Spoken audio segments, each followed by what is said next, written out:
All right. Well, there we go. So I will share my screen with you. Let's see if you can. Can you see my screen? Yes.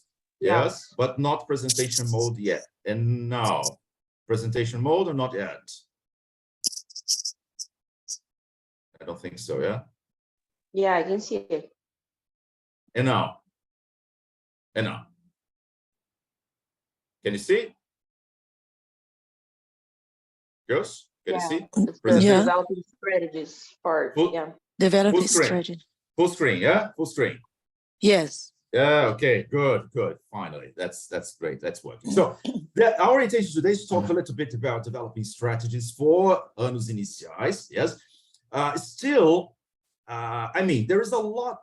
If you think of strategies, there are a lot of strategies from anos iniciais that you can use for the other for the sequence for the other years. You know, so there is a lot that's somehow widespread in terms of the concept, yeah, of the approach. Okay, but let's have a look at these ones in particular today. Okay, so oops. Okay, first of all, let's think of a definition for what learning strategies really are, because okay, developing strategies, but what strategies are we talking about? We're talking about strategies to learn something.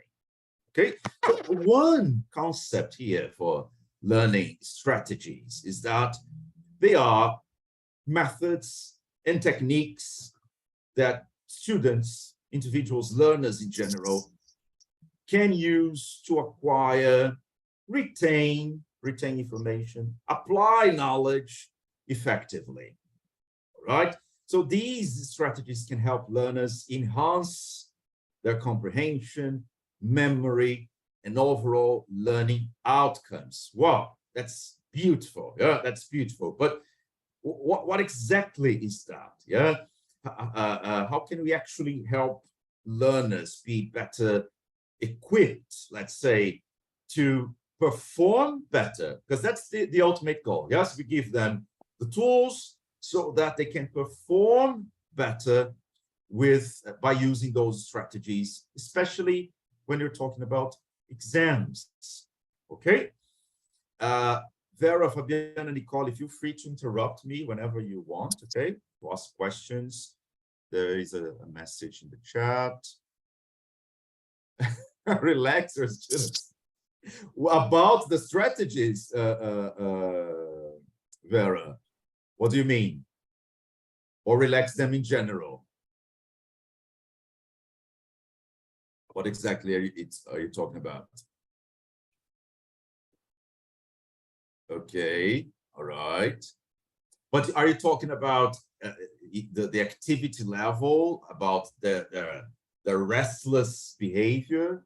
What exactly are you talking about? Okay, all right.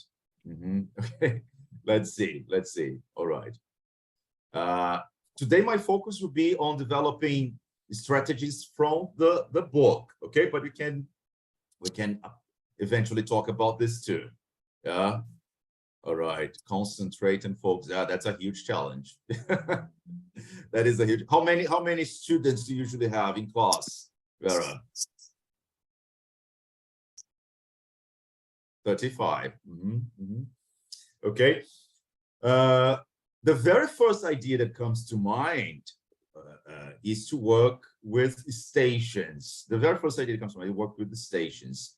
You know, like you kind of subdivide the room in smaller groups, because one thing is to have 35 interacting. The other thing is to have smaller groups of 5, for example, interacting. Yes, this is one idea. Yeah, if you could have the organize the room in different stations, that would be something interesting. You have no space in the classroom, you mean? There is no physical space. Okay, that's interesting. Outside, I mean, outside the classroom, that can be even a motivation. Yeah, it can be even a motivation. Yeah, but working stations could be one thing to try. We can talk more about this, right? Okay, and there's Renata coming in. Right, guys, there we go. So look, one idea is that the developing strategies section in the books is very much based on the Cambridge examinations. I'm not sure if you are, sorry, I love stations, also good if you are a little bit late. Sorry, I love stations, it's also good if you are a little bit late. What do you mean? What do you mean, Vera? I don't follow you. It's also good if you are a little bit late. Late with what? I don't follow your reasoning there.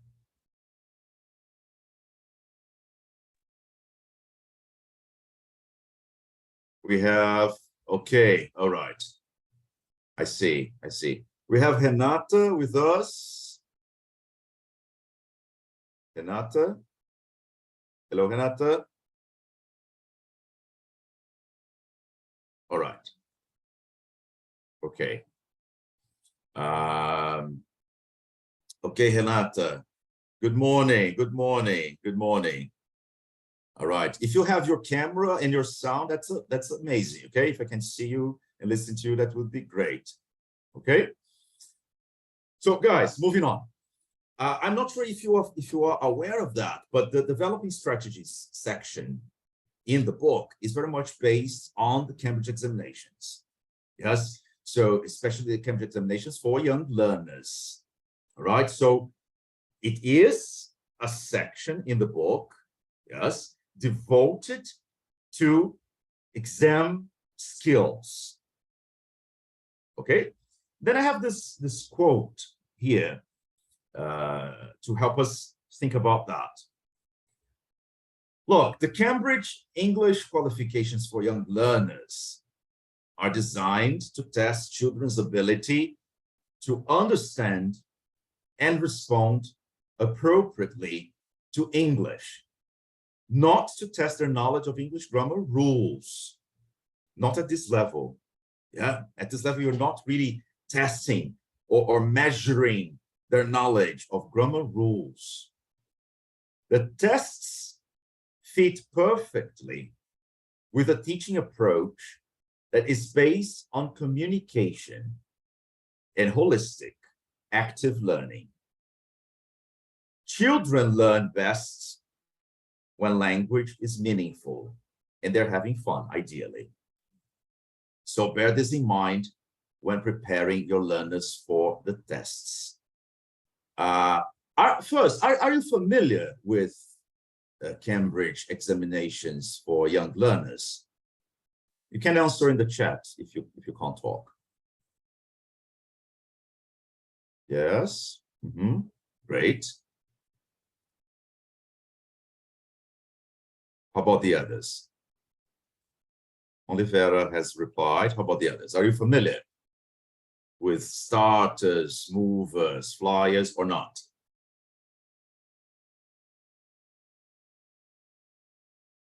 Nicole, Renata, Fabiana?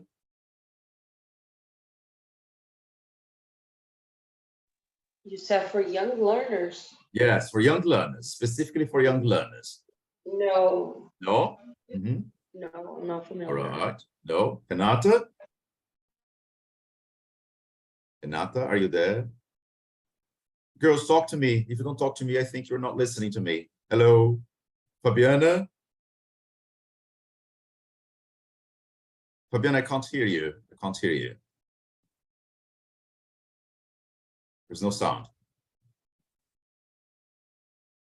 Okay, so, but Renata, are you familiar with the Cambridge Young Learners examinations?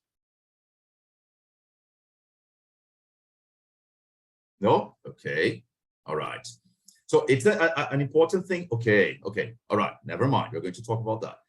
An important thing to bear in mind, girls, is that developing strategies that you have there in the UK books is based on Cambridge examinations for young learners. Okay, this is something for us to keep in mind. All right, so look, let's see, let's have a look, let's have an overview then of what these exams are. Okay, I'm going to show you this video published by Cambridge to give you an overview of the exams. Tell me, please, if the sound is good for you. Okay, I'm going to play it.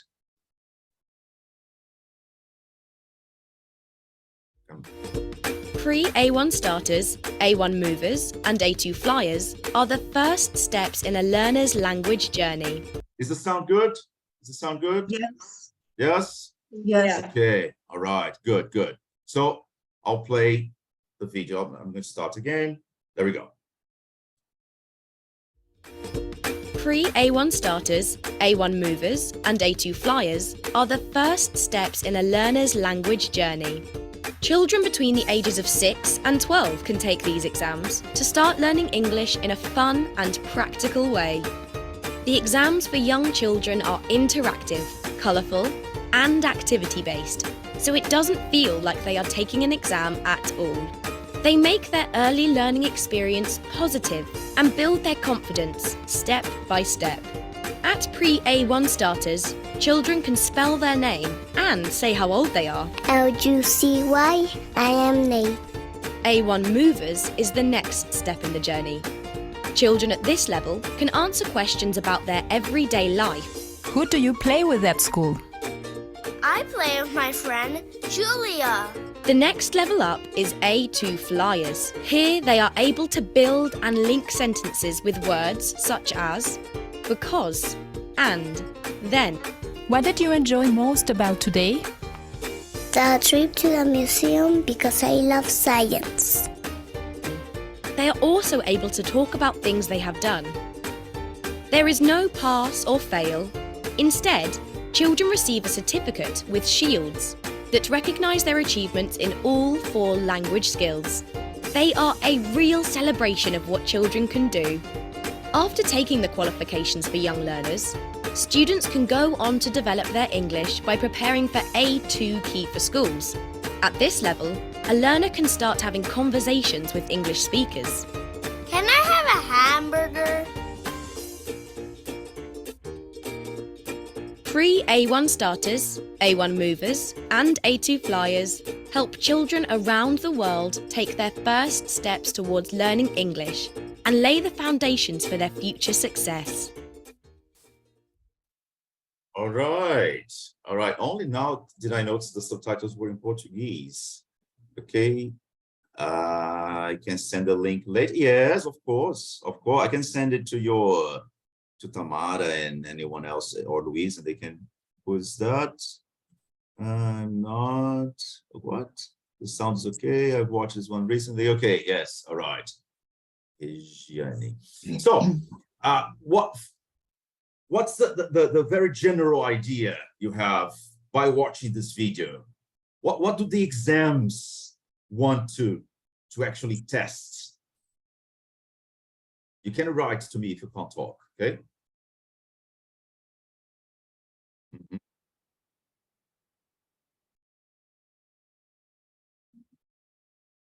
Goals? Tell me more about that.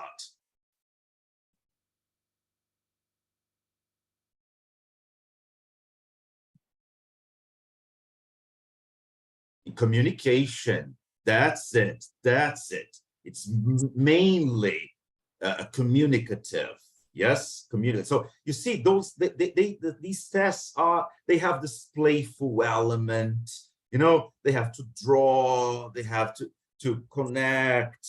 So there is a playfulness present in the test. It's not so, they don't look like classical exams in a way. Yeah, the families, yes, because it gives the families and the kids a sense of progress, a sense of achievement, and also, Vera and everyone else, the perception of learning, because it's not me, the teacher, or you, or the school telling the kids that they are good, that they have a good English. It's an international institute. It's the University of Cambridge telling them, you know, you have gone this far and you are able to do such and such. So that's why this is so prestigious all over the planet. You know that Cambridge examinations are the most prestigious certifications on the planet until now. Yeah, I'm not sure if there'll be others, but until now, that they are the ones. So how does that relate to our reality here? Because these sections, these slots, developing strategies in the books are Cambridge related. They are Cambridge based. I think we have someone else with us here. Regiane, is that it? Come on. Is that a Regiane here with us? And not hello, Regiane. Hello, Regiane. Good morning. Regiane, good morning. Hello. Hello, good morning. How are you? Hi, hello, how are you? Good morning to everyone. Yes, it's me. I'm so sorry I got a little bit later. That's and fine. I'm having trouble here with my video camera and stuff, but it's a pleasure to be here. Good morning to everyone. Good. It's a pleasure to have you here. Yes, girls, whenever possible, if you have your cameras and your audios working, that's perfect, because I'd like you to participate. Yeah, I don't want just to lecture you. I'd like you to join in and participate. That's much better. All right. Vera, you wrote something there. Was Vera? No, Vera. They have high expectations. Yes, exactly. So look, let's have a look at something else here. I'm not sure if you're familiar with this too, but this is what Cambridge shows us in terms of linguistic competence. Yeah, following the Common European Framework of Reference from A1 to C2. All right, so you have very advanced and independent speakers of the language here, C2, and you have the ones we're starting. Yeah, so when we're working with UK, we're here. Yeah, starters, movers, and then later they will gradually move to A2, flyers, and key, and cat, pat, but mostly here, starters and movers. Okay, that's what we're talking about for the first years. Okay, from UK 1 to UK 5. It's mostly in this region here, starters and movers. All right. So now I'd like you to answer me by writing or speaking.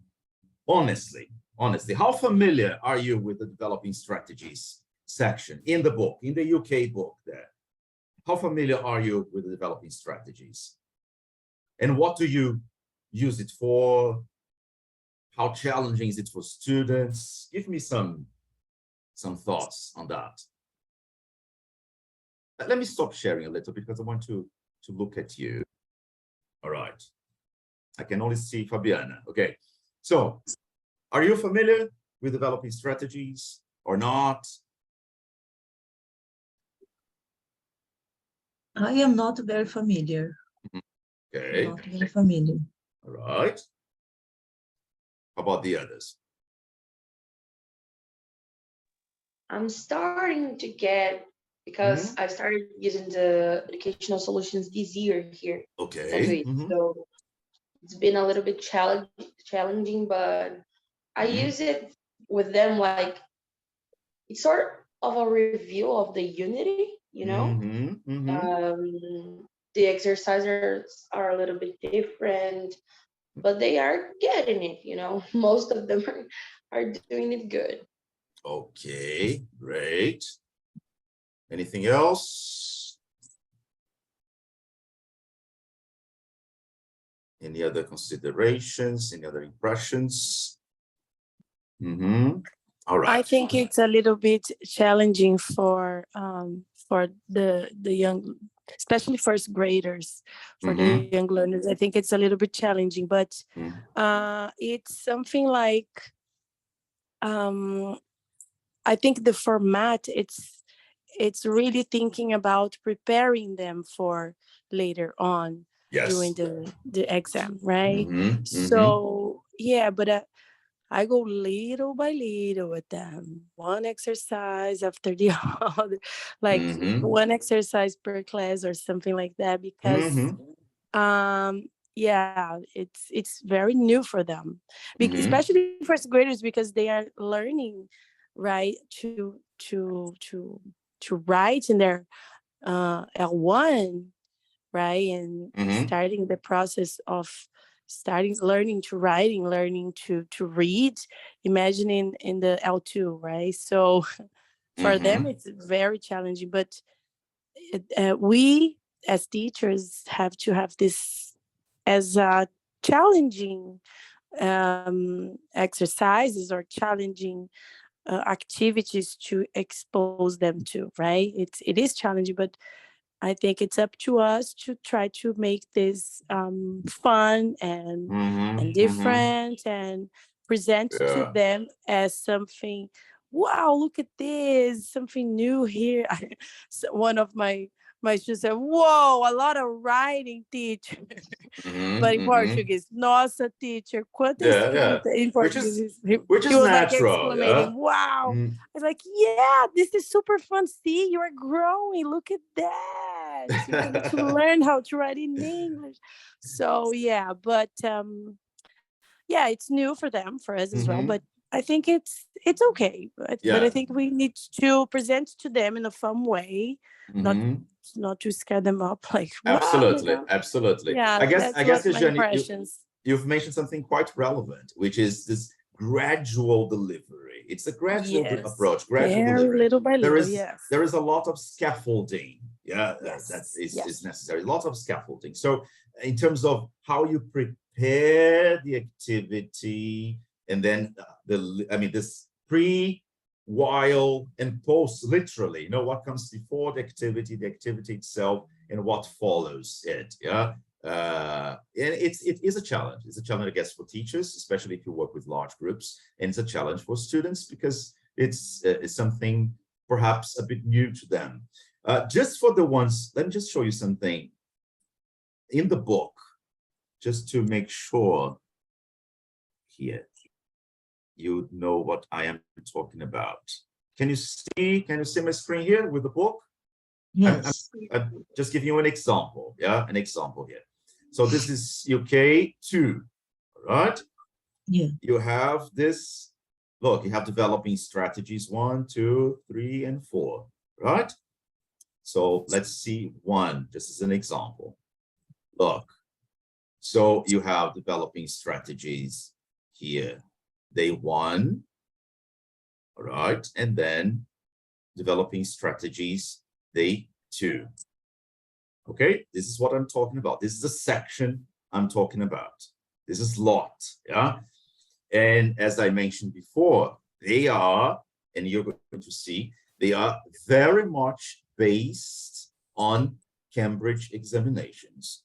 Cambridge examinations for young learners, mostly here starters and movers.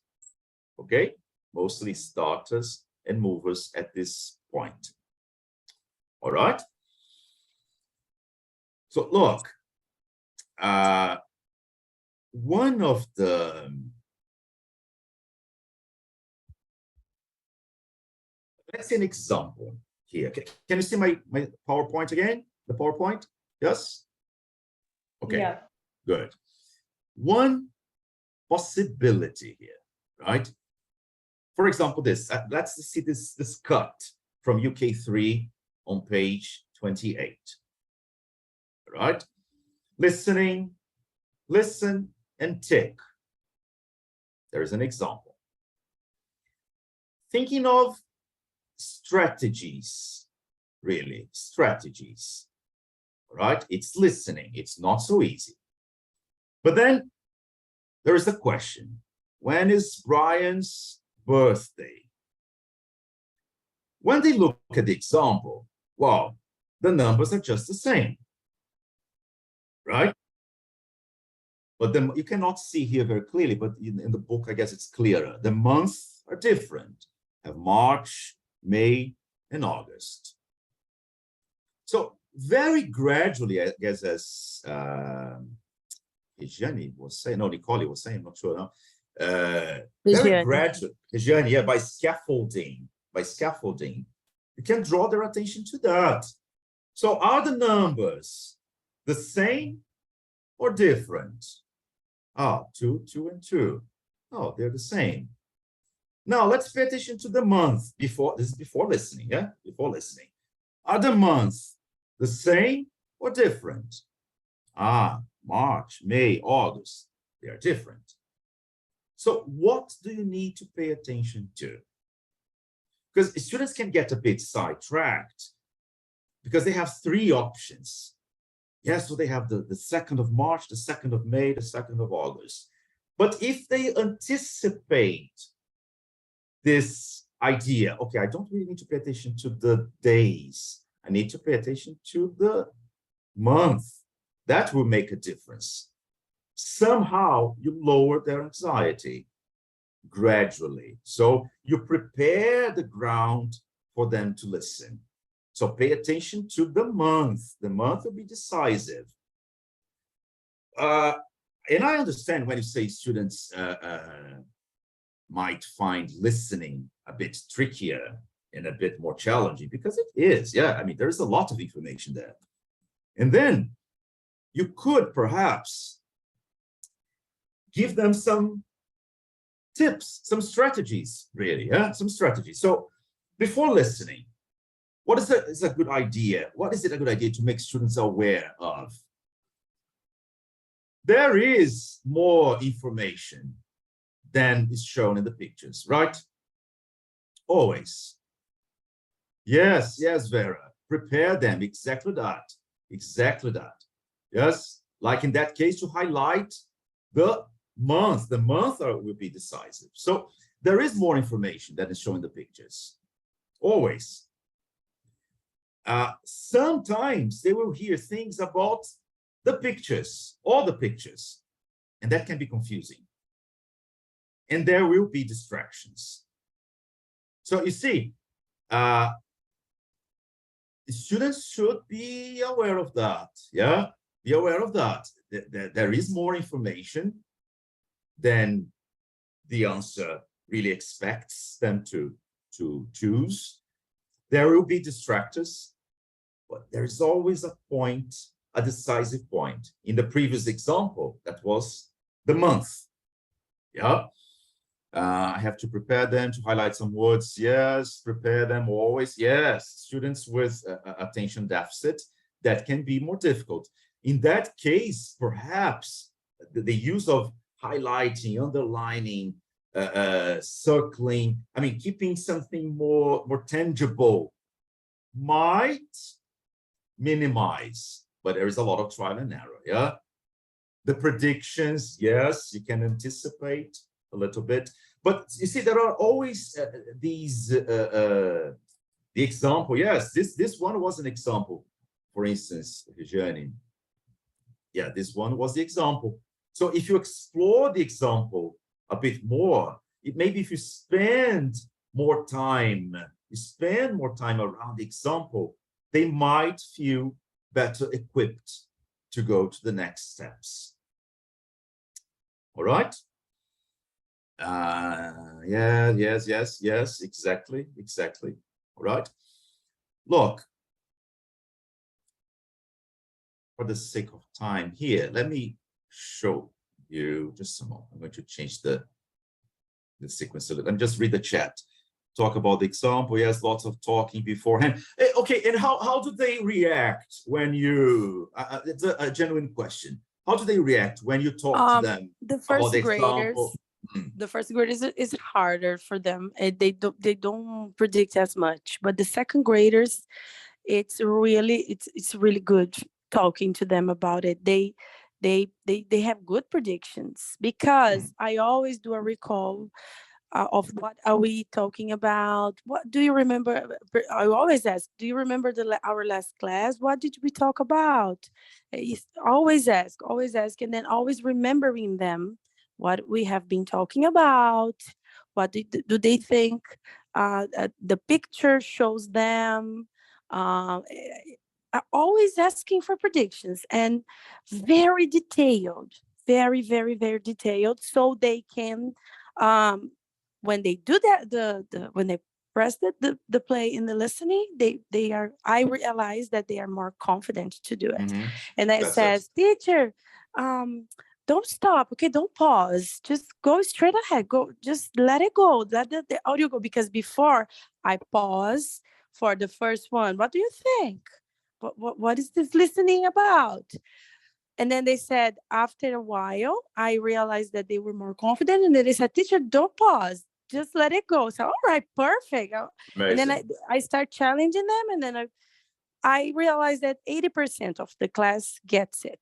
But we still have some that don't get it. Just try their predictions. I say, guys, try your predictions. Try out. And then after that, we do a correction and we see, right? Test your own knowledge. I tell them, test your own knowledge, right? Challenge yourself. Listen and try to see, what do you think it is? What do you know? I always try doing like this. They love it. They love challenging, right? The second graders, I'm talking about the second graders. First graders, it's, I have to pause.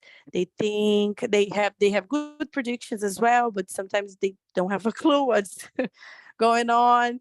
But as I said, with the first graders, I go scaffolding little by little, right? But With the that's second it. graders, I challenge them more. The second graders, I'm not a teacher for the third graders, but yeah, first and second graders, I see a little a difference. But the second graders, they're more confident to do it. I see. So, Listen, I guess so, you are doing the right thing. I guess that's the way to go. I mean, yeah. it's the logic of rehearsals. You know, that's the logic of rehearsals. Why do we rehearse something? We rehearse anything we do. If we rehearse music or performance, or if it's a sport.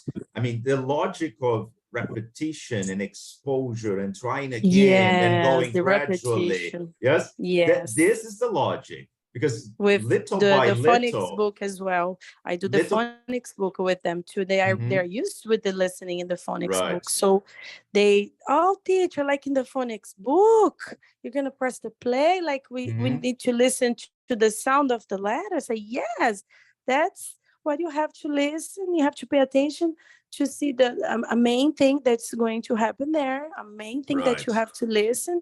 So yeah, that's something like that, guys. And then they realize, oh, okay, so I have a reference. I know. Yeah. Because little by little, that's it. Little by little, you are building up their confidence. Little by little, this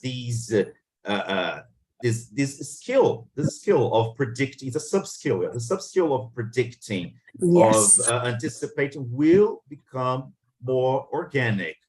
But of course, this is a process. It's not something that will happen very quickly. It needs to be paved. Yes, it needs to be paved, constantly, nurtured constantly until they develop that. So I guess that's it, Vision. You're doing the right thing. And of course,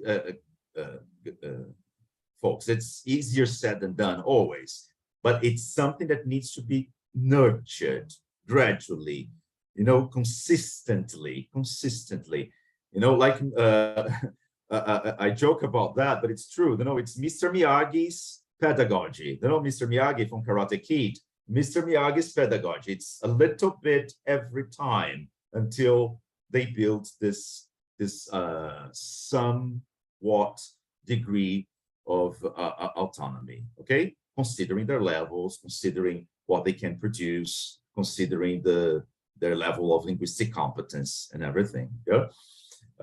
Thank you, Rejane, for sharing that.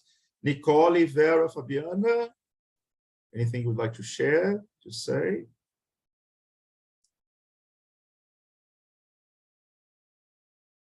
No. Okay. I just started, teaching the first graders and second graders. I was teaching more the little ones. So I'm getting now, these strategies better, so it's very good for me to be here so I can, get a better idea how to Yes. use it. Because I'm new with, the primary levels. So it's good Okay. for me to understand. And look, Fabiana and everyone else, as I mentioned in the beginning of the session, we have just an hour. We're just scratching the surface. We are just scratching the surface. I'm just giving you a bird's eye view. I guess you will get the kick of it the moment you start delivering the sessions. That's what Regiane was talking about. The moment you start working with them and you get their feedback, that's important, that you acknowledge students' feedback, how they react, how they feel, the levels of difficulty they manifest. And then you customize, you adapt.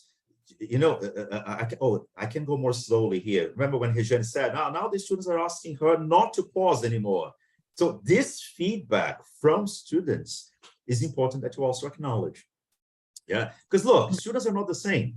They're not the same. Your students will be different from Vera's, who will be different from Nicole's and Regiane's. You have different students' profiles. So you work according to what you have. This is natural. Yeah.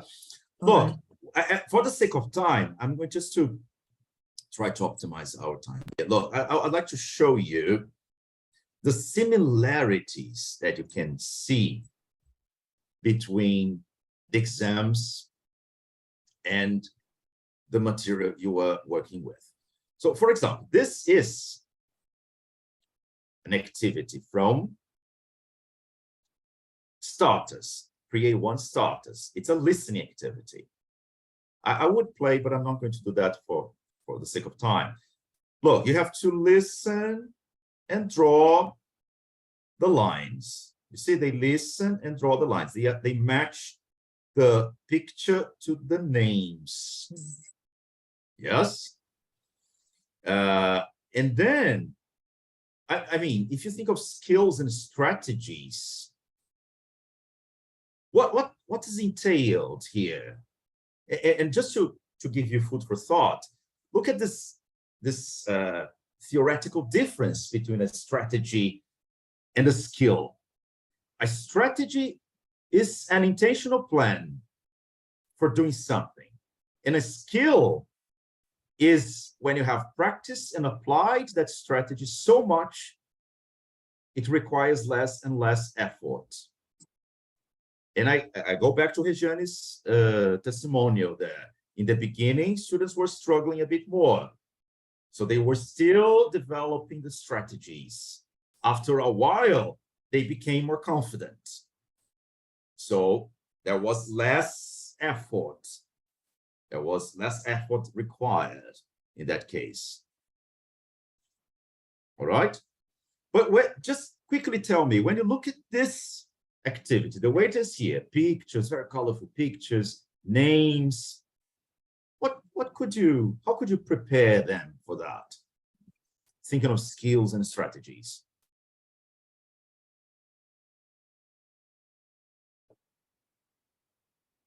Before playing the audio, yeah?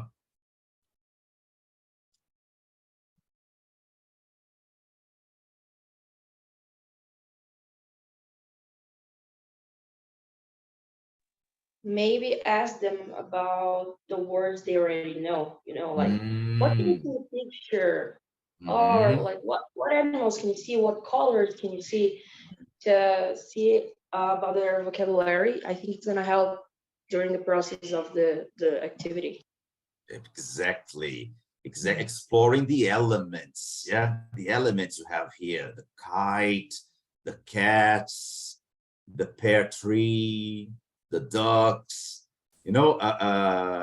Predicting, yes, but perhaps narrowing down. Narrowing down to some specific elements, because these elements will be in the listening. Yes.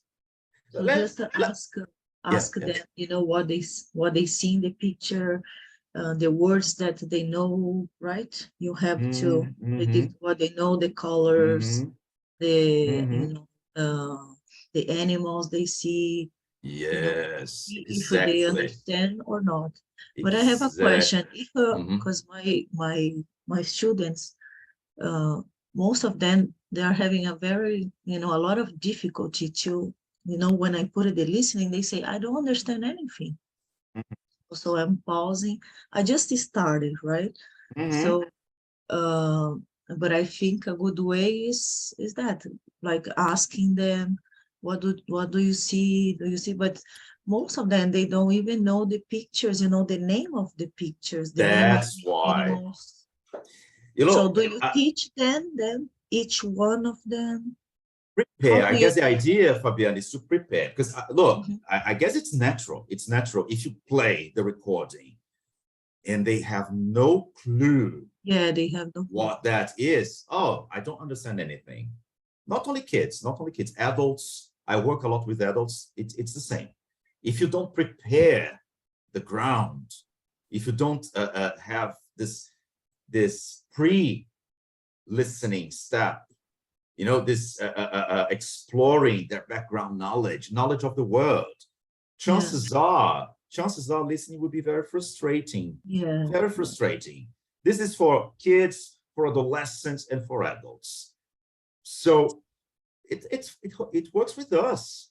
It works with us. If we have no clue what someone is talking about, chances are we will feel lost. Yeah, we feel lost. Still, if you anticipate, predict, prepare, equip them, chances are, there is no 100% guarantee, but chances are they will feel less frustrated and more open to that. Yeah, Let me just play the beginning, just for you to have an idea.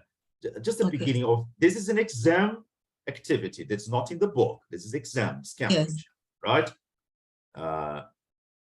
Let me see. Yeah. Look. Hello. This is the Cambridge English Starters Listening Sample Test. This is how the exam works. The opening, the music, it's how the exam really works, okay?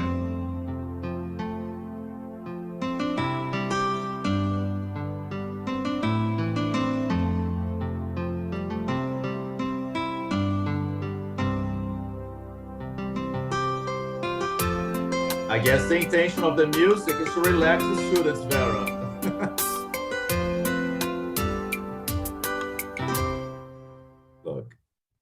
Look at part 1.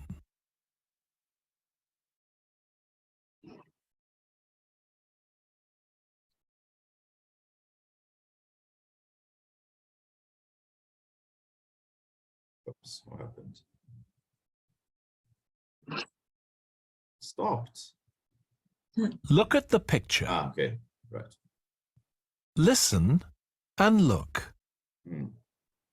There is one example. Here's a photo of me and my friends in the park, Miss Box. Oh, yes. Who's that? The boy with the cats. His name's Pat. He's holding one cat in his arms. Pat loves animals. That's good. Can you see the line? This is an example. Look, just in the example, what were two key words there? Cats. And? Ele fala, can you see the line? Can you see the line? Okay, can you see the line? But I guess there was something very key to understand that. Cats was one, but also the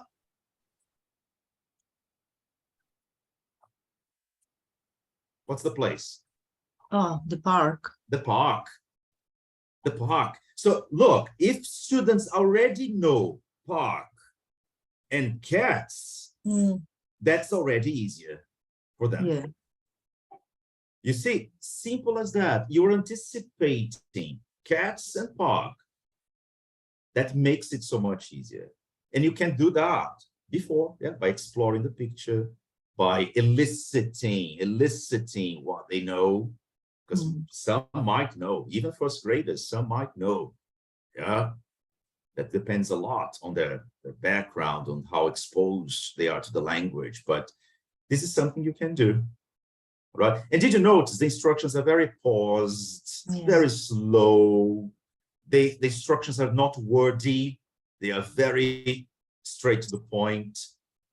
That all makes a difference. Yeah. Talking in the sense, Rejane, of preparing, and I would say not only you, the teacher, talking, but you eliciting, trying to elicit from them and bring that knowledge of the world to the fore as well. Okay, it's one way to go. Yeah, one way to go. And then, yes, precisely. Hello. Look at UK, page 52. It's just the same. Just the same. Can you see the similarity there? It's the same logic. The same logic. You listen, draw the line with an example.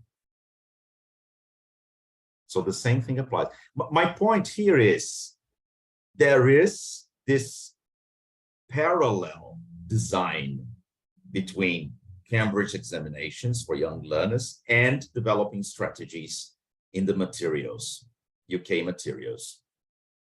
Yes. All right.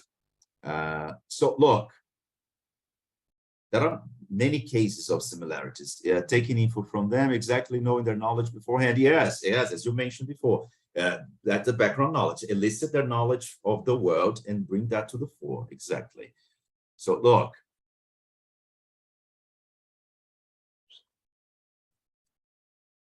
you have other moments of similarity. So look at this one. It's pre-A1 starters reading and writing. This is Cambridge. And this is UK 1, page 53. Look at that. Just the same. Write yes or no. Look and read. Write yes or no. Look, read, and write yes or no. It's the same. The same logic, the same standards, the same approach.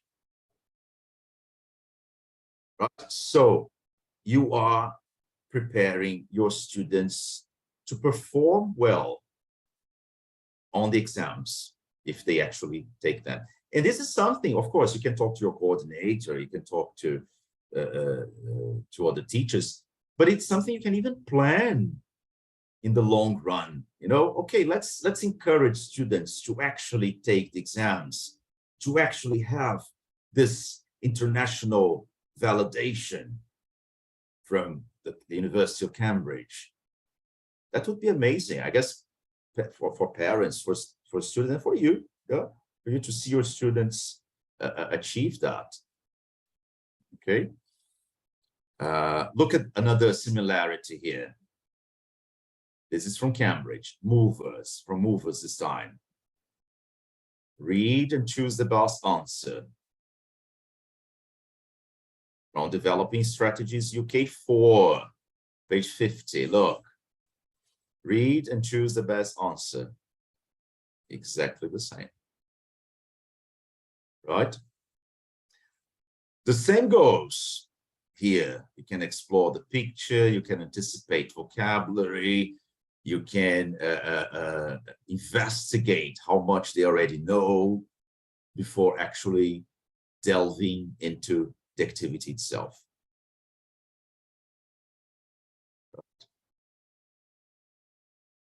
So far, so good. Any questions, comments, anything you want to share?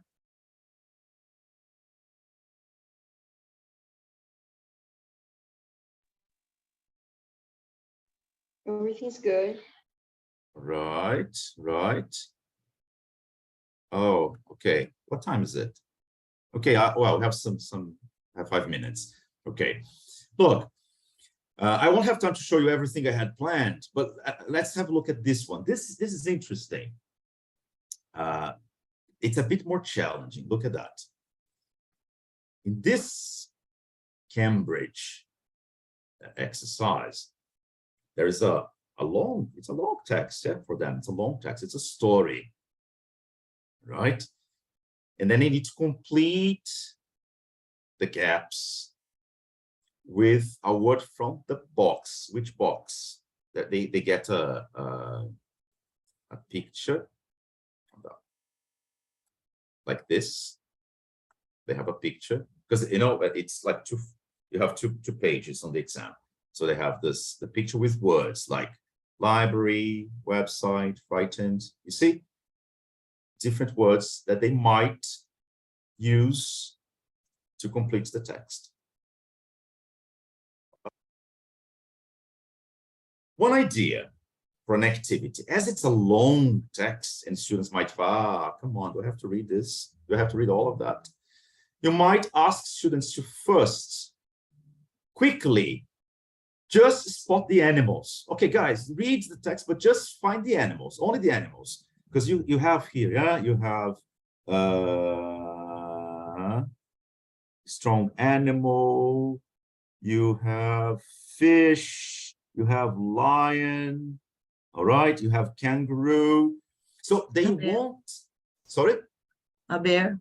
Yes. So they won't need to read the full text in detail at first. Just spot the animal.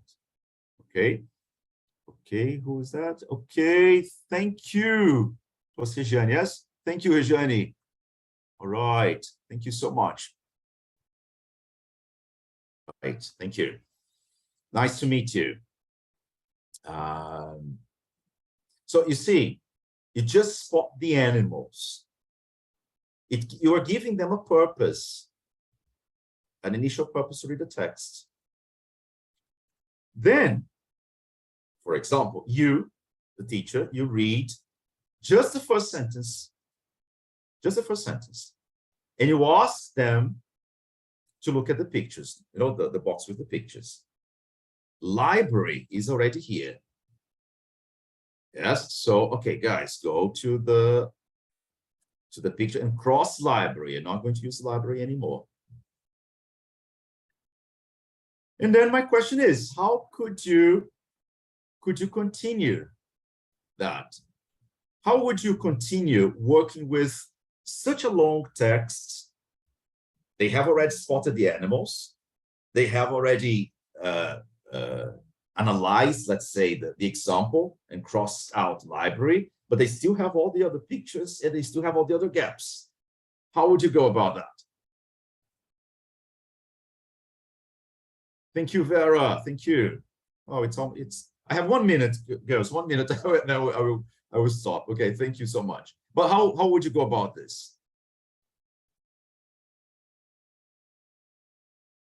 Nicole, I think I would go like paragraph by paragraph, trying to see if there are any other words they know besides the animals, you know, and also make sure that they know the words they have to complete the text. Because sometimes, of course, we have the pictures there to show them, but maybe they are, you know, understanding it in a different way. And we have this kind of exercise in the development strategies, right? Yes. I did one with the first grade like 2 weeks ago. Yes, they did a really good job, actually. This is exactly what I was going to show you. Look, it's exactly the same. Yeah. Look, UK3, that's just an example. Yeah, exactly the same. You have the pictures, you have the texts. So you're right, Nicole. You can, you know, one possibility is perhaps you have the picture with and cover the words. If you have a projector or something, you can use just the pictures without the words.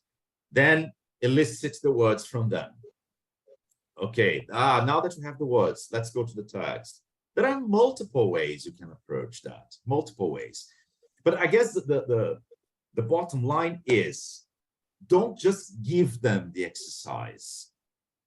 Preparation, elicitation, anticipation, prediction, you know, all around the text before you actually go. And then I know I'm already late, but for example, they have this kind of activity here to organize the words, you know. This is Cambridge and this is UK. But you can gamify this even more, yeah. You can have a hangman, you can have a word search, you can have Chinese whispers, you can have, I don't know, running dictation. There are many possibilities of gamifying the activity while working with the language and equipping them to have the vocabulary and all the language we are working with. Does that make sense to you, Fabiana, Nicole? Yeah, sure. Right. This exercise was starting to do with the first grade, actually, the one to write the words, because they're learning, you know, like to put the syllables together in Portuguese. And I always try, let's start grandma, like grand. What word do we start this word? With letter do we start this word? And they are getting it, you know. And one kid said, teacher, the grandma is exactly like grandpa. We just have to change one letter. And I was, okay, you're getting there. That's it. And then, girls, look, I'd like to, I didn't show you everything I had planned. I had many more. I would like to show you more about flyers, but we'll have other sessions. But a quote to bear in mind. Penny is quite relevant writer in the ELT world. And she has this idea that 3 very important sources of interest for children are pictures, stories, and games. Yeah. The first being obviously mainly a visual stimulus, pictures. The second, both visual and oral like auditory, yeah, auditory stories. And the third, games using visual and auditory channels, as well as activating language production and sometimes physical movement. Yeah, you have a running dictation, for example. And these elements are there in the Cambridge examinations for young learners, are there in developing strategies. Okay, of course, it's up to you to somehow play around, juggle a little bit, and try. You know, that you have to keep on trying, because students will react differently. They will respond differently, depending on how you deliver this stimulus, this input. Okay. That's it. It was very short. I wish we had more time yet to explore much more. But look, I'm always open to conversation, to exchanging ideas. All right. I'll leave my email with you in case you want to exchange ideas, just to share something. You can. Oops. And you can share my email with the other teachers if you. I didn't have the chance to talk to Regiane or Vera, but if you want, you can send them. Okay, please. All right. So okay. I'm open to conversation. If you want, just to share ideas, just to share experiences. Then we can think together about approaches. All right. Okay. All right. Thank you for being here on a Saturday morning. I know you work a lot during the week, so I know it must be tough for you. Thank you so much. It was a real pleasure. Okay. Thank you. Pleasure to meet you. My pleasure. Enjoy your weekend. For your time. Thank you. You too. You too. Bye-bye. Bye. Bye-bye. Bye.